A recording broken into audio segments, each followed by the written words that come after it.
सबैजनालाई आज हामी एक्सेलको बेसिक ट्रेनिङहरू सिक्न गइरहेको छौँ।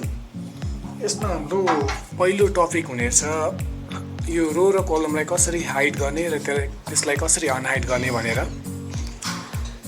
अब जस्तै कि मैले यो एक्सेल सिट खोल्ने बित्तिकै मलाई के कुराहरू हाइड गर्नु छ त्यसलाई म सिलेक्ट गर्छु। त्यसको लागि मैले माउस बटनबाट यो नम्बर देखिराख्नु भएको छ 1 2 3 4, त्यसमै मैले एउटा सिलेक्ट गर्ने हो रोलाई, अथवा मैले कन्ट्रोल थिचेर 9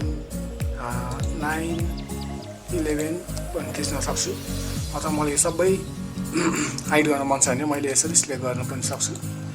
त्यसमा राइट क्लिक गरेर मैले हाइड क्लिक गरिदिएँ भने हाइड हुन्छ।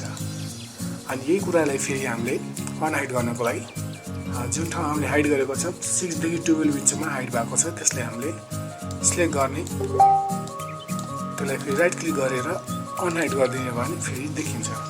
यसै गरी हामी कलमलाई पनि गर्छौँ, राइट क्लिक गरेर हाइड, फेरि हामी त्यही गरेर सिलेक्ट गर्छौँ, राइट क्लिक गर्छौँ अनि अनहाइड गरिदिन्छौँ।